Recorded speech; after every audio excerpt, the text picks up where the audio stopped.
Bismillahirrahmanirrahim. Alhamdulillahirabbil alamin. Wassalatu wassalamu ala sayyidina wa maulana Muhammad sayyidil awwalin wal akhirin wa ala alihi wa sahbihi ajma'in.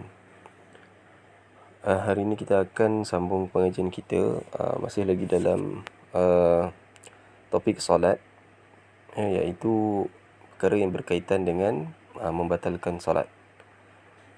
Jadi perkara yang membatalkan solat antaranya yang pertama iaitu berkata-kata ataupun bercakap. Jadi dalam ibadah solat kita kena ada penuh perhatian kepada ibadah solat tersebut. Kata-kata yang kita ucapkan, perkataan-perkataan yang kita ucapkan semasa solat adalah hanya perkataan-perkataan yang dibenarkan oleh syarak sahaja, sebagaimana yang ditunjukkan oleh Rasulullah sallallahu alaihi wasallam, iaitu tidak boleh berkata-kata ketika solat, sebab kita dalam solat kita sedang bertawajuh ataupun sedang menghadapkan diri kita, menyerahkan diri kita kepada Allah Ta'ala semata-mata. Jadi berkata-kata ini adalah sesuatu yang bertentangan di dalam ibadah solat, kecuali perkara-perkara yang dimaafkan, ataupun dibenarkan oleh syarak. Jadi berkata-kata ni hanyalah kata-kata yang dibenarkan oleh syarak, seperti berzikir, membaca Quran, yang zikir-zikir tertentu seperti takbir, seperti zikir-zikir ketika sujud, ketika rukuk, bacaan surah pun surah-surah Fatihah yang diwajibkan, surah-surah lain yang disunatkan, serta ada juga bacaan-bacaan yang diwajibkan oleh syarak serta disunatkan oleh syarak, seperti bacaan tahiyat awal, tahiyat akhir,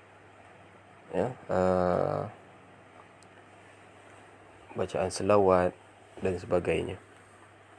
Itu kata-kata ataupun perkara-perkara yang kita kena ucapkan ketika dalam sembahyang, sama ada itu wajib ataupun itu sunat. Namun selain daripada perkataan-perkataan yang kita ucapkan yang diwajibkan atau disunatkan itu, perkataan-perkataan lain tidak boleh diucapkan. Tak boleh diucapkan dengan sengaja. Sekiranya tidak sengaja, maka itu ada pengampunan daripada syarak. Mana kata contohnya, kalau kita tidak sengaja berkata-kata selain daripada perkataan yang dibenarkan di dalam solat, seperti perkataan-perkataan kita melatah ke contohnya, kita melatah contohnya, tak sengaja tak sengaja.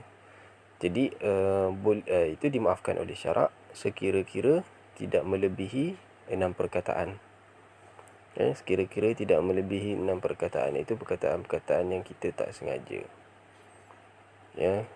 dikeluarkan ketika di dalam sembahyang. Kalau sekiranya perkataan yang keluar ataupun kita berkata-kata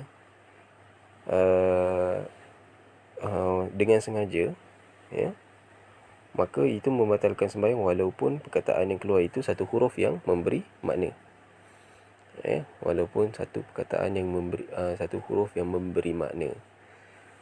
Kalau kita itu satu huruf, kalau apatah lagi kalau satu perkataan, dengan sengaja kita sengaja berkata-kata sesuatu dengan satu perkataan yang luar daripada sembahyang, maka dia lebih membatalkan. Jadi walaupun satu huruf yang memberi makna, sengaja, tetap membatalkan sembahyang.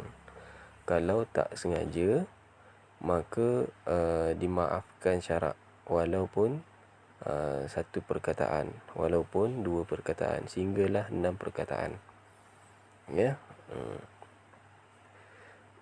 Itu kata-kata. So dalam sembahyang kita kena fokus kepada perbuatan sembahyang tu, apa yang dibenarkan dan apa yang dianjurkan di dalam sembahyang, maka kita kena lakukan dan kita kena buat. kita kena fokus. Selain daripada tu tak.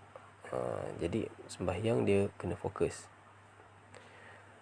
Yang kedua, pergerakan yang banyak. Ya, pergerakan yang banyak, iaitu sembahyang dia ada pergerakan-pergerakan ataupun perbuatan-perbuatan yang dibenarkan ataupun dianjurkan ataupun yang dituntut oleh syarak. Maka selain daripada pergerakan-pergerakan yang dianjurkan oleh syarak, maka ianya tak boleh dilakukan. Ya, dia ada pergerakan-pergerakan seperti qiyam, rukuk, i'tidal, sujud, duduk di antara dua sujud, duduk tahiyat awal, duduk tahiyat akhir, baca doa kunut. Tangan pun diajar macam mana untuk diletakkan, ya. Ke mana kedudukannya, kepala macam mana, kaki macam mana, dada macam mana, ya. Jadi pergerakan-pergerakan yang dibenarkan oleh syarak sahaja yang kita boleh laksanakan. Adapun pergerakan yang luar daripada pergerakan sembahyang yang tidak dibenarkan oleh syarak, maka pergerakan tersebut tidak dibenarkan dan boleh membawa kepada batalnya solat. Ya. Gerak yang dimaksudkan kat sini yang membatalkan sembahyang iaitu pergerakan yang banyak, iaitu pergerakan tu besar, lepas tu pergerakan tu banyak berkali-kali, ya. Contohnya kalau kita goyangkan tangan, ya, kita goyangkan tangan ketika kita i'tidal. Kita i'tidal, sami Allahu liman hamidah. Lepas tu Rabbana lakal hamd. Lepas tu kita hayun tangan kita. Kita hayun tangan kita berkali-kali. Ya, ini satu pergerakan yang banyak dan pergerakan ni pergerakan besar yang banyak. Ya, sekiranya ataupun kita berubah kedudukan tempat sembahyang. Ya, contohnya kita gerak sedikit. Kita gerak untuk mungkin merapatkan saf ke ataupun mengelakkan sesuatu daripada tempat sembahyang kita. Jadi kita bergerak. Bergerak tu pun tidak boleh melebihi berapa kali? Tidak boleh melebihi 3 kali pergerakan. Tidak boleh sehingga 3 pergerakan. Tak boleh sehingga 3 pergerakan. Ini sama juga macam pergerakan-pergerakan lain, kepala, ya, kaki, tangan dan sebagainya, tidak boleh melebihi 3 pergerakan. Pergerakan tu besar, itu besarlah tu. Tangan bergerak, kaki bergerak, kepala bergerak. Itu pergerakan yang besar. Ya, kalau sekali pergerakan tidak mengapa. 2 kali pergerakan masih lagi dimaafkan. Masuk ke 3 kali batal solat. Ya. Contohnya ke tangan kita hayun sekali, 2 kali, okey lagi. Kalau masuk kali ketiga batal sembahyang. Ya, kalau kita melangkah contohnya, bergerak ke kiri atau ke kanan daripada tempat sembahyang untuk kita contoh merapatkan saf dan sebagainya. Sekali pergerakan, 2 kali pergerakan dimaafkan. Masuk ke 3 kali berturut-turut, batal sembahyang. Tapi kalau tak berturut-turut tak apa. Kalau pergerakan kecil, itu tadi pergerakan besar. Kalau pergerakan kecil, contohnya pergerakan menggunakan jari. Ya, kita menggaru.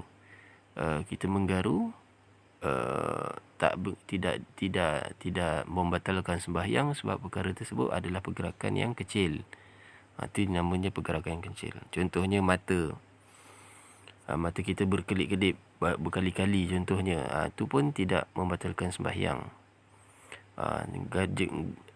Jari kita menggaru, ya, jari kita menggaru tempat yang gatal contohnya berkali-kali tidak membatalkan sembahyang kerana pergerakan tu pergerakan yang kecil. Tapi pergerakan yang besar seperti tangan, kaki, kepala, ya, maka ini pergerakan yang besar dan tak boleh. Oleh yang demikian syaratnya pergerakan tersebut tak boleh lebih daripada 2 kali, bukan 3 kali, tak boleh lebih 2 kali.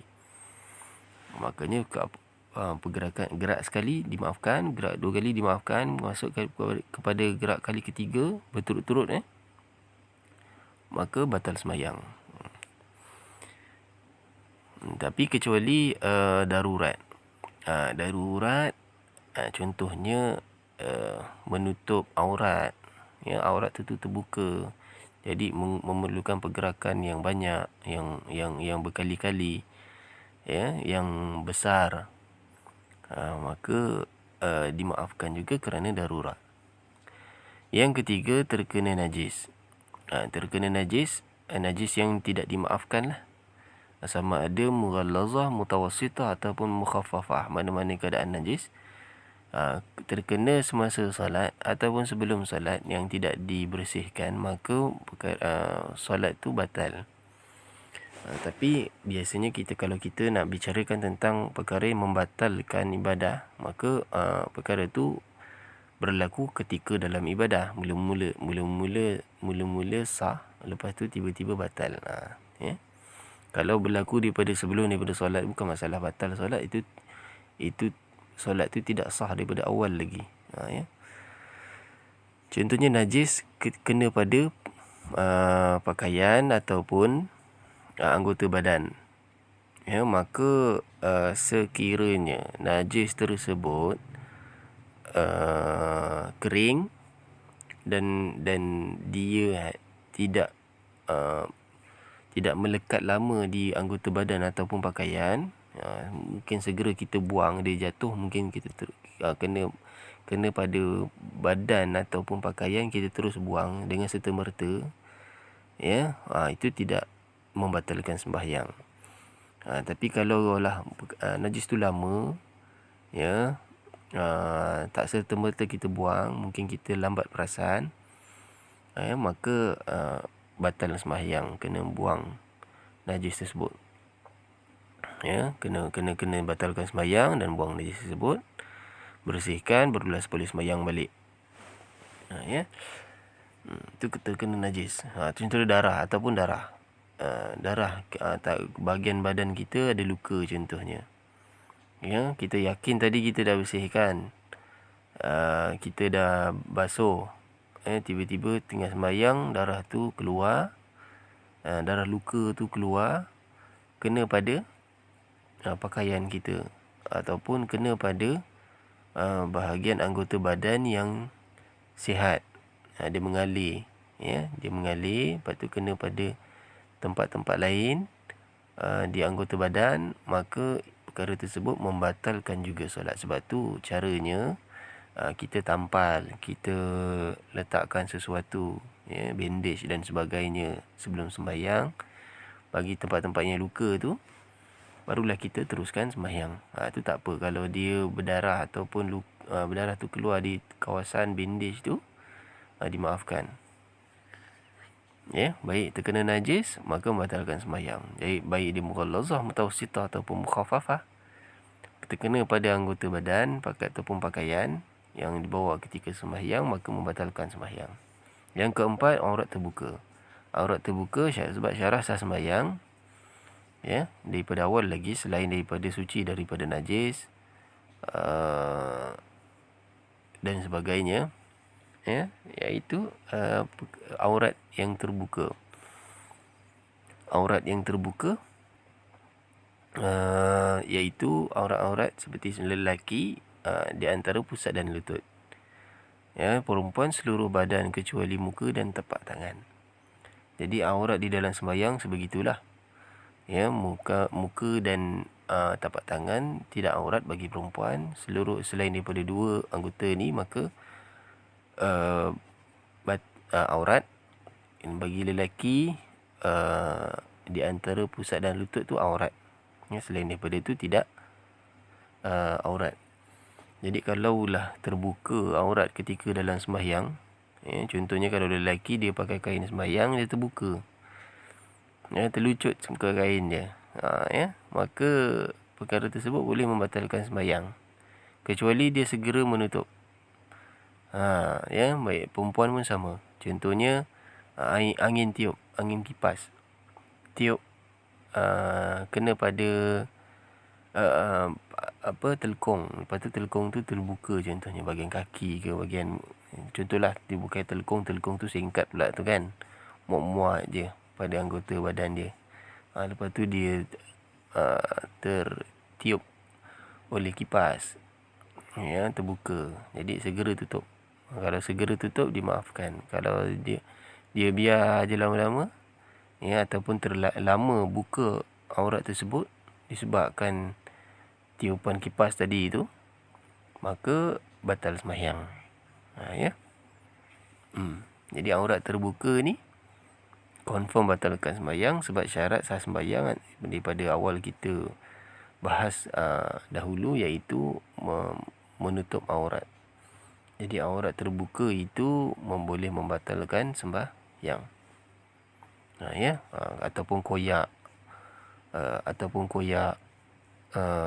pada pakaian. Mungkin kita tak perasan masa sembahyang, sebelum sembahyang tak perasan, masa sembahyang tak perasan, tiba-tiba habis sembahyang baru perasan punya pakaian kita tu koyak, dan kita yakin bahawasanya aurat tu terbuka ketika dalam sembahyang, ya, maka kena sembahyang balik. Maka kena sembahyang balik. Confirm lah kan pakaian yang sama. Dia bukannya, kalau kecuali lah kita rasa koyak tu berlaku selepas daripada sembahyang. Sama juga najis tadi. Kiranya kita rasa najis ni kena selepas daripada sembahyang, maka sembahyang tadi masih sah. Pakai baju yang sama masa sembahyang,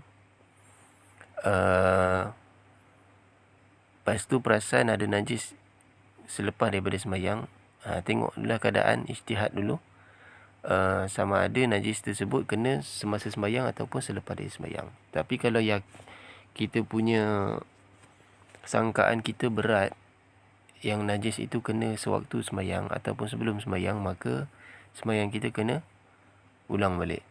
Ya, aurat terbuka pun sama. Kalaulah koyak tu berlaku, kita yakin bahawasanya koyak tu sudah berlaku sebelum daripada sembahyang ataupun ketika sembahyang, maka kena ulang balik sembahyang. Kalau kita kecuali kalau kita yakin aurat tersebut ataupun koyak pakaian tersebut berlaku selepas daripada sembahyang, sangkaan kita kuat sebegitu, maka tak perlu ulang balik sembahyang. Ya.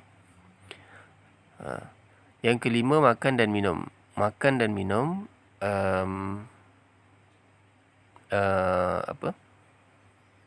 batal sembahyang. Ya, makan dan minum batal sembahyang. Tak boleh, walaupun sedikit. Sama ada sengaja ataupun tak sengaja. Ya, kecuali kalaulah kita tertelan makanan yang sebesar biji bali, sebiji kacang putih,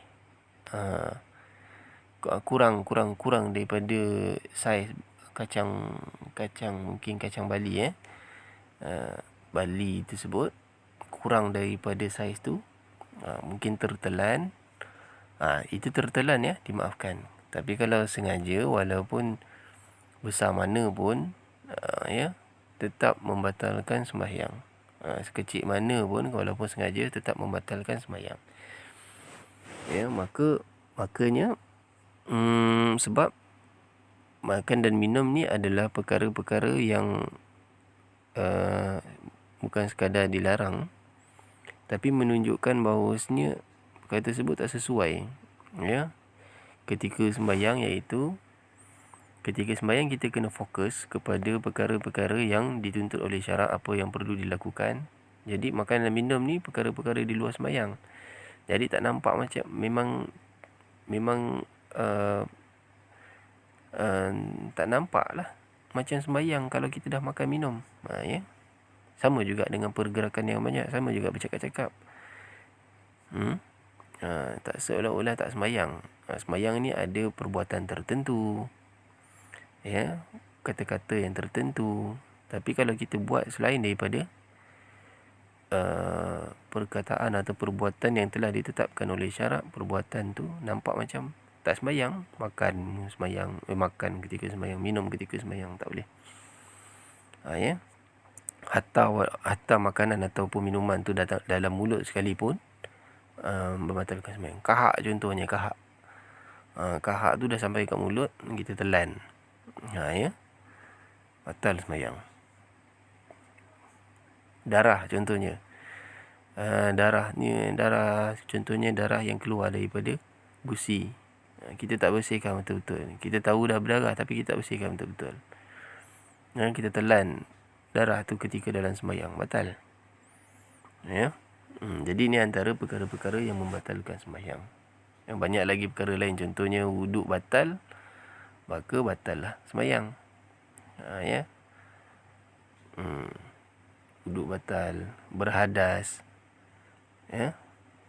Berhadas sebelum sembahyang yang pertama, sebelum salam yang pertama, ya. Berhadas maksudnya perkara-perkara yang membawa kepada hadas lah. Hadas sama ada hadas besar dan kecil. Seperti hadas besar, perkara-perkara yang membatalkan wuduk. Hadas kecil seperti perkara yang membatalkan wuduk. Contohnya terkentut, terkencing dan sebagainya. Ya, sentuh lain jantina ataupun kalau lelaki perempuan yang bukan mahram. Kalau perempuan sebaliknya pula.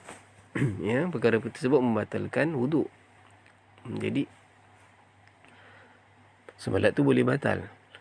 Sama juga dengan hadas besar. Hadas besar, contohnya haid keluar ketika sembahyang, ya, ataupun keluar mani, ataupun keluar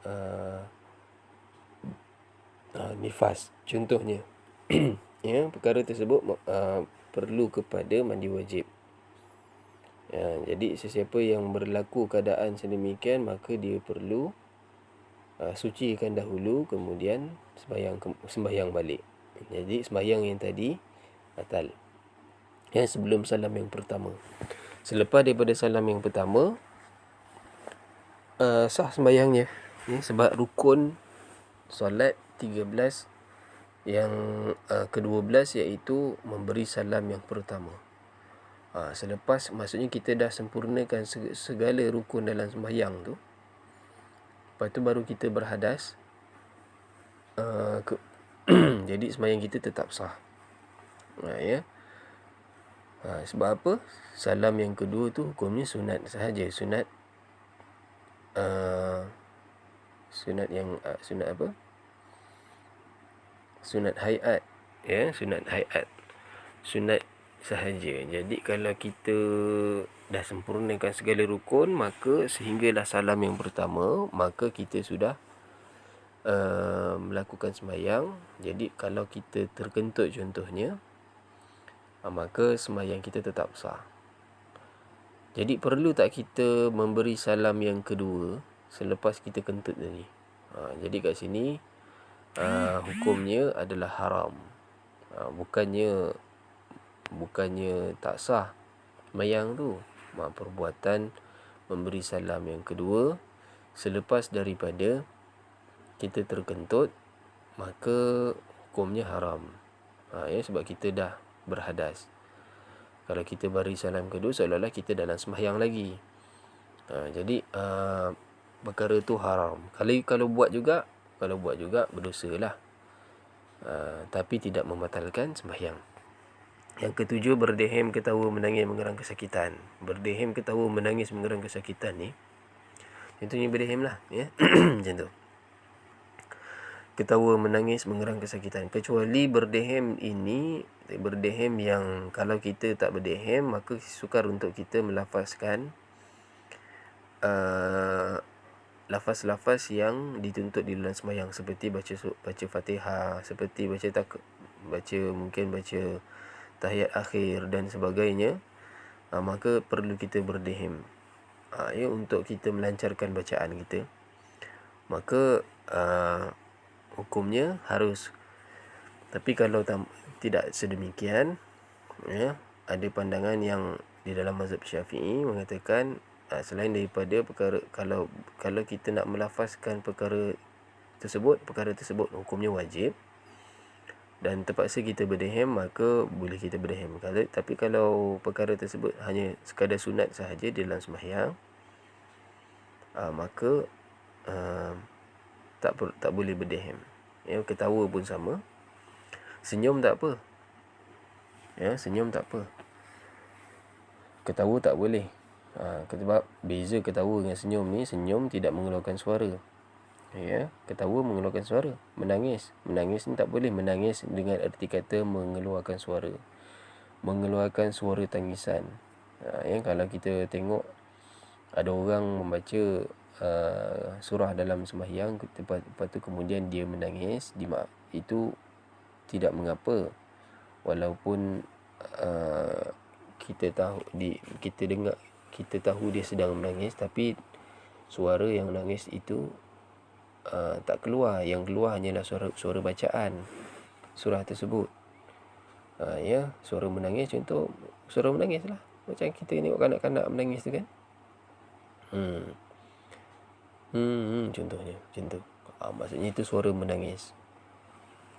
Tapi kalau kita menangis dalam keadaan kita membaca surah, keluar suara tu bukan sebab menangis, tapi sebab kita nak baca surah ataupun bacaan-bacaan yang dituntut di dalam sembahyang, maka dimaafkan. Tapi kalau semata-mata suara menangis, batal sembahyang. Mengerang kesakitan, adoi, dan sebagainya pun batalkan sembahyang. Jadi berdehem, ketawa, menangis, mengerang kesakitan, dia tidak dia menyebabkan kepada batal sembahyang sebab dia mengeluarkan suara itu sahaja. Ya. Mengubah niat, maksudnya kita tadi tidak istiqamah lah, tidak jazam, tidak teguh dengan niat kita. Contohnya kita ada niat untuk membatalkan sembahyang. Contohnya kalau kita niat macam ni, kalau tengah sembahyang ni, nak buka pintu, tetamu nak masuk, maka dah batal lah sembahyang. Ya, tak perlu berjalan, tak apa dah. Ya, dah niat nak batal sembahyang. Contohnya sebelum sembahyang dia dah niat dah, ni kalau ada kawan aku nak masuk ni, aku akan buka pintu batalkan sembahyang, dan aku bukakan pintu dia untuk masuk. Awal-awal lagi dah tak sah sembahyangnya. Ya. Jadi tak boleh kita ubah-ubah niat. Contohnya tadi sembahyang Zuhur, ya, kita niat sembahyang Zuhur, rupa-rupanya sepatutnya kita kena sembahyang Asar. Ya, lepas tu kita ubah niat. Zuhur dengan Asar kan tak sama, tak beza dia punya rakaat. Lepas tu dalam sembahyang kita tukar niat, aku sembahyang Asar lah, sembahyang Zuhur aku tersilap pula, macam tu, maka batal sembahyang. Yang ke-9, membelakangkan kiblat. Jadi perkara bahagian yang wajib kita menghadap ke arah kiblat, ya, sentiasa kita menghadap, iaitu bahagian dada. Bahagian dada wajib kita menghadap ke arah kiblat. Selain daripada itu seperti kaki tak ada mengapa, dimaafkan. Tapi dada tak boleh. Dalam mazhab Syafi'i dada, ya, mesti menghadap ke arah kiblat. Baik, yang kedua, sunat-sunat sembahyang. Dalam sembahyang dia ada sunat sebelum sembahyang, semasa dalam sembahyang, dan selepas sembahyang. Sebelum sembahyang disunatkan oleh syarak untuk kita azan dan iqamah, walaupun kita sembahyang sendirian. Bagi perempuan disunatkan iqamah lah. Ya, bagi lelaki disunatkan azan serta iqamah walaupun sembahyang seorang-seorang. Ya, hukumnya sunat. Dan ketiga, meletakkan sesuatu, iaitu pemisah di hadapannya, iaitu sutrah, iaitu penghalang yang menghalang orang lalu lalang di hadapan kita ketika sembahyang. Jadi sutrah ni hukumnya sunat. Ini adalah sunnah. Apa dia yang kita nak letakkan? Apa-apa sahaja. Kita boleh letakkan sesuatu di hadapan kita. Itu yang menunjukkan bahawasanya itu adalah kawasan tempat kita sembahyang. Jadi ada kalau ada orang nak lalu, tak boleh lalu kawasan yang kita nak sembahyang tu. Ya. Letakkanlah apa-apa sahaja seperti beg ke, kerusi ke, ataupun apa-apa sahaja. Ya. Mungkin apa, batu ke, ya, kayu ke, apa-apa sajalah tempat kita nak sembahyang tu. Maksudnya kalau kita sujud, di atas kepala kita sujud tu kita letakkan sesuatu. Ya, itu namanya sutrah. Sebab tu kalau kita sembahyang, paling baik kita berada betul-betul kedudukannya di belakang tiang ataupun dinding. Kalau kita sembahyang kat surau tu ada tiang, ada dinding. Jadi tiang atau dinding tu kita sembahyang di belakangnya, jadi tiang atau dinding itu menjadi sutrah. Itu tu paling baik. Kan, kalau tak ada, carilah sesuatu. Ya. Kalau tak ada juga, cukuplah dengan garisan. Contohnya kalau kita sembahyang dekat surau masjid ataupun surau, ada garisan-garisan saf tu, jadi garisan saf tu kita punya sutrah pun boleh juga. Yang kedua, ketika dalam sembahyang. Jadi ketika dalam sembahyang ni penting apa kita nak bezakan antara sunat aba'ad dan sunat hayat. Ya. Kalau kita ingat lagi, kita kena hafal, ya. 13 rukun sembahyang iaitu perkara yang wajib kita lakukan ketika dalam sembahyang. Jadi sunat aba'ad dan sunat hayat iaitu selain daripada 13 rukun sembahyang yang dituntut di dalam sembahyang. Contohnya yang pertama, sunat aba'ad. Sebelum tu sunat abad apa? Sunat abad sunat yang sangat-sangat dituntut, yang hampir kepada wajib. Itulah kalau kita tinggalkan sunat abad ini, boleh membawa kepada kekurangan yang besar dalam sembahyang. Sebab itu kita dituntut oleh syarak dalam mazhab Syafi'i, ya, untuk sujud sahwi. Ya, sujud sahwi iaitu sujud 2 kali sebelum daripada memberi salam, supaya menampung kekurangan sembahyang yang kita lakukan tadi. Antaranya kalau kita tinggalkan sunat abad. Jadi sunat abad ni sangat-sangat penting. Sangat-sangat dituntut oleh syarak. Sekiranya meninggalkan boleh dituntut untuk menyempurnakan sujud sahwi. Jadi sunat abad ni apa? Yang pertama, duduk tasyahud awal. Duduk sahaja tahiyat awal. Tasyahud awal ataupun tahiyat awal, ya. Duduk sahaja tahiyat awal, dia sudah melakukan sunat abad. Jadi sekiranya seorang itu terus rakaat kedua, pada sujud yang kedua, lepas tu dia bangkit daripada sujud, dia terus pergi kepada rakaat yang ketiga tanpa duduk dulu tahiyat awal, maka dia sudah meninggalkan sunat abad. Ya. Dia telah meninggalkan sunat abad. Jadi orang yang macam ni kalau dah terlupa sampai dia berdiri baru ingat yang dia tidak melakukan tahiyat awal, dia tak boleh duduk balik. Ya, dia tak boleh duduk balik sebab dia sudah melakukan rukun sembahyang iaitu berdiri tadi tu. Jadi dia tak boleh meninggalkan rukun sembahyang semata-mata nak buat sunat dalam sembahyang, iaitu duduk tahiyat awal. Maka dia kena teruskan sembahyang lah. Akhir sekali nanti kena sujud sahwi.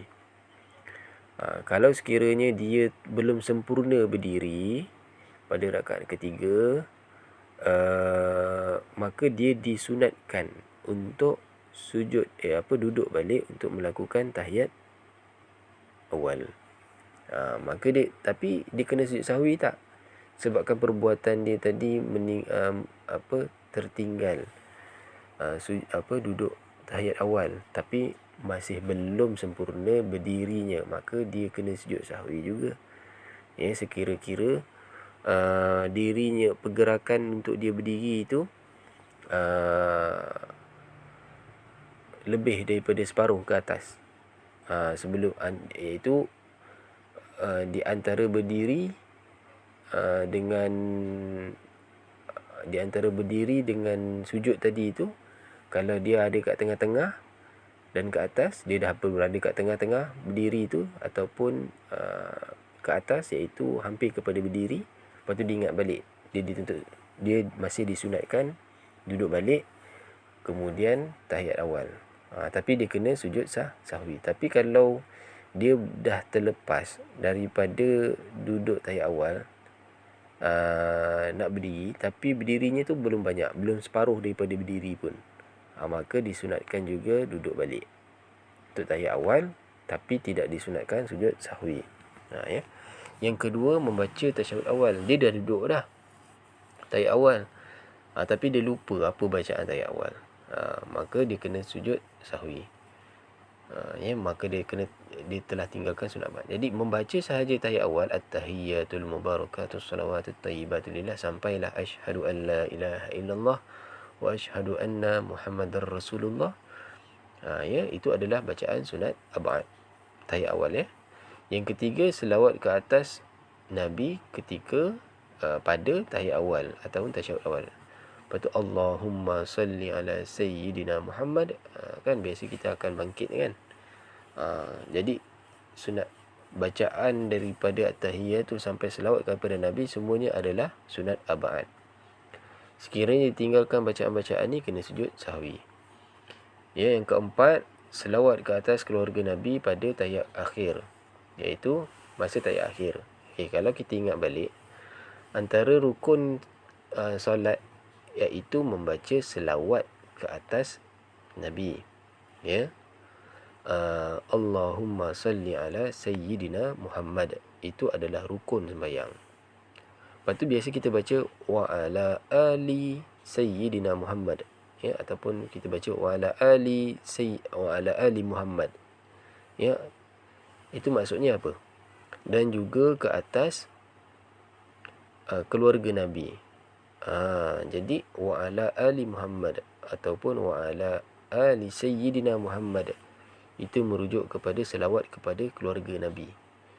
Jadi hukum membaca wa ala ali sayyidina Muhammad ataupun wa ala ali Muhammad pada tahiyat akhir, hukumnya sunat ba'd. Pada tahiyat awal tidak disunatkan baca ke atas keluarga Nabi. Sebab tu kalau kita baca selawat Allahumma salli ala sayyidina Muhammad, biasa kita terus bangun, sebab tidak disunatkan membaca selawat kepada keluarga Nabi. Tapi kalau tahiyat akhir membaca selawat kepada keluarga Nabi, hukumnya sunat ba'd. Kalau ditinggalkan, maka kena sujud sahwi, disunatkan sujud sahwi. Yang kelima, doa kunut. Doa kunut menurut mazhab Syafi'i, ia adalah sunat. Bahkan bukan sunat yang biasa, dia sunat yang sangat dituntut, iaitu sunat ba'd. Itulah sekira-kira orang yang meninggalkan doa kunut ketika sembahyang subuh, maka dia sembahyangnya dikira kurang, tidak sempurna. Maka dia kena tampung dengan sujud sahwi, menurut din dalam mazhab Syafi'i. Yang kedua, sunat hayat. Sunat hayat ni okey, baik. Sunat hayat ni apa? Macam mana kita nak sunat hayat ni adalah sunat yang sunat di dalam sembahyang, tetapi dia tidaklah seberat macam sunat ba'd. Kalau sunat ba'd, dia sangat-sangat dituntut, sebab tu kalau tertinggal kena sujud sahwi. Sunat hayat, dia tidak dituntut untuk sujud sahwi kalau kita tinggalkan dia. Jadi sunat hayat ni, apakah perkara-perkara sunat hayat? Dia banyak. Kita nak sebut satu-satu mudah sahaja sebenarnya. Yang penting, yang pertama, kita kena hafal 13 rukun sembahyang, 13 perkara wajib dalam sembahyang. Jadi kita kena hafal lah rukun-rukun sembahyang tu, sebab rukun-rukun sembahyang tu penting. Kalau kita dah hafal 13 rukun sembahyang, kita kena tahu sunat-sunat ba'd. Sunat ba'd ni pun mudah saja. Dia sebenarnya 5 tadi dalam 3 kedudukan. Tahiyat awal, duduk tahiyat awal, membaca tahiyat awal, membaca selawat kepada Nabi ketika tahiyat awal. Jadi 3 ni sebenarnya satu saja, tahiyat awal.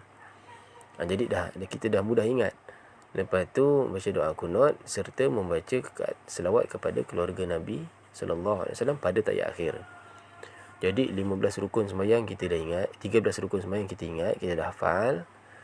Campur dengan sunat ba'd, Jadi sunat hayat ni banyak. Jadi macam mana kita nak lafazkan satu-satu sunat hayat ni? Selain daripada rukun, selain daripada sunat abad, maka itulah sunat hayat. Apa dia? Kita mula daripada awal sembahyang. Apa dia yang biasa kita buat?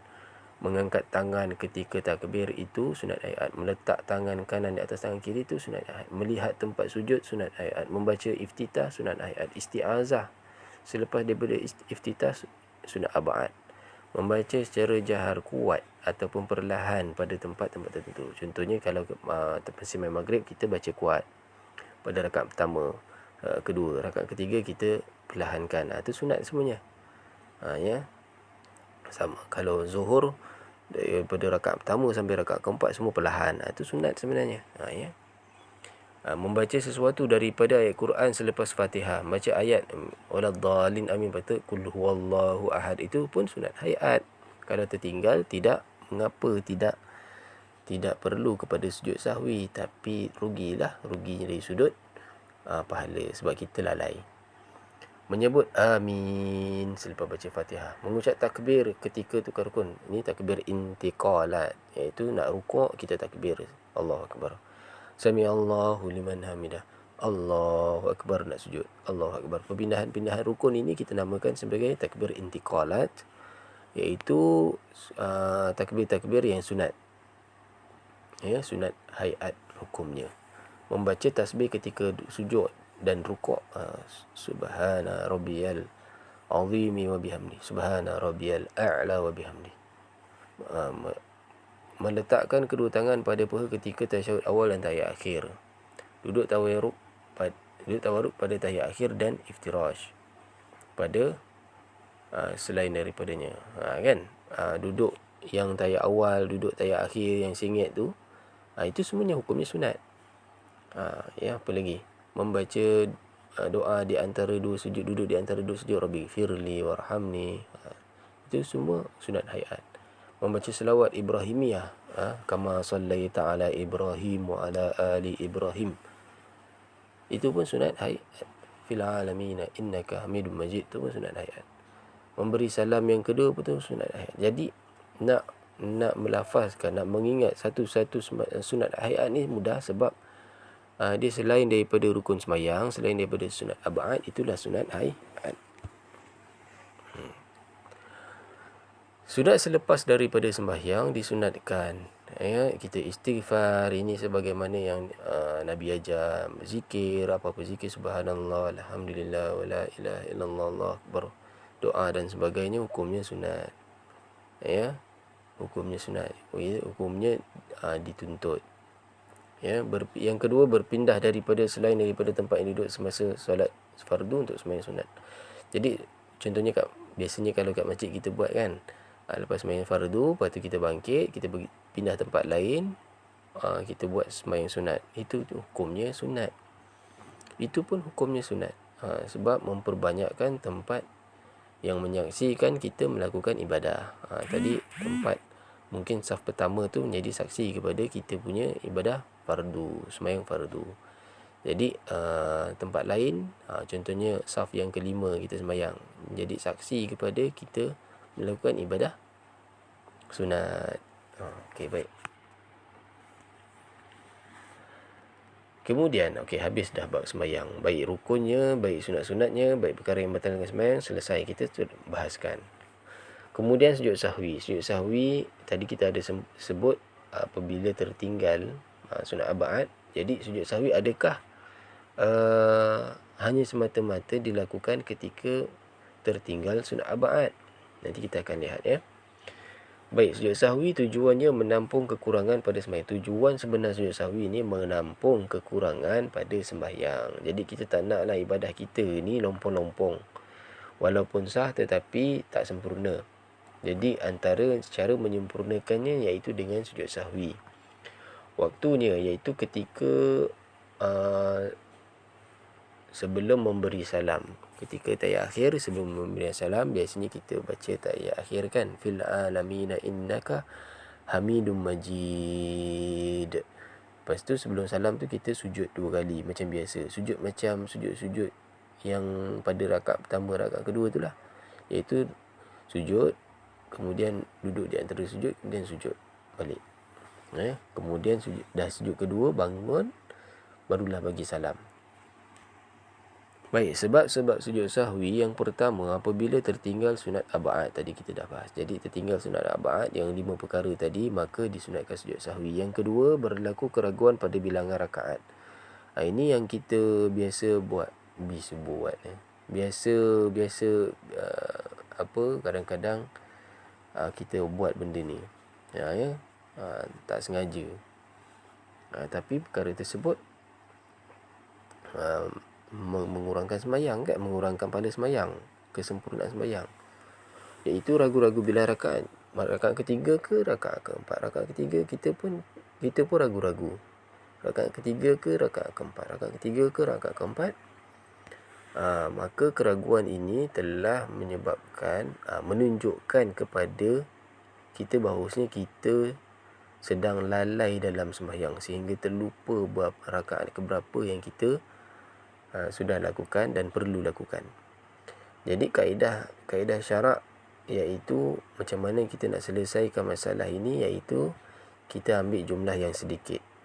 Sebab jumlah yang sedikit tu confirm kita dah buat. Contohnya 3, 4 kita ambil, mungkin 3 lah aku dah buat, yang keempat belum buat. Sebab ketiga tu confirm kita dah buat, walaupun kita ragu-ragu 3 ke 4. Tapi yang kalau kita ambil 4 rakaat, maka itu tak yakin, sebab kita tadi masih ragu-ragu 3 ke 4 tu. Jadi dalam keadaan kita ragu-ragu 3 ke 4, kita ambil yang 3 dan kita hanya tambah 1 rakaat sahaja.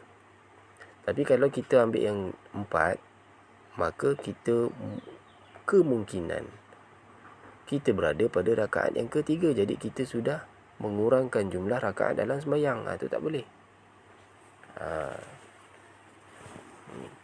Dalam keadaan 3-4, kita ambil lah nombor 3 hakikatnya. Contohnya hakikatnya kita berada pada dah rakaat keempat. Bila kita tambah 1 lagi, dia jadi 5. Tapi masalahnya kita ragu-ragu tadi kan, jadi dimaafkan.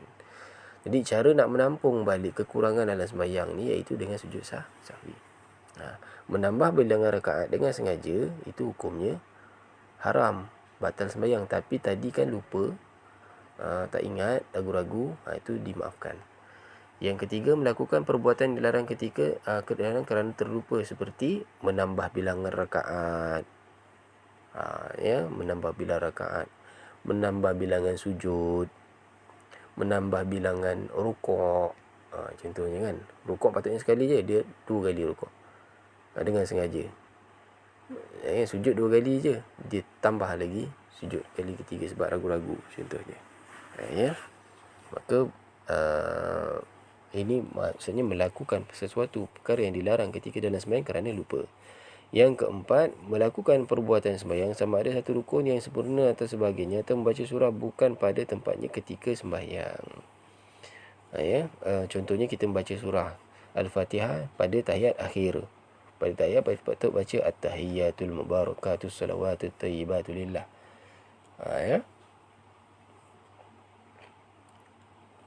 Jadi lepas tu kita baca Fatihah ketika tahiyat akhir, maka kena sujud sahwi. Ataupun masa kita berdiri, kita tak baca Fatihah, kita baca tahiyat akhir, contohnya at-tahiyyatul mubarakatuh, lupa, dia sujud sahwi.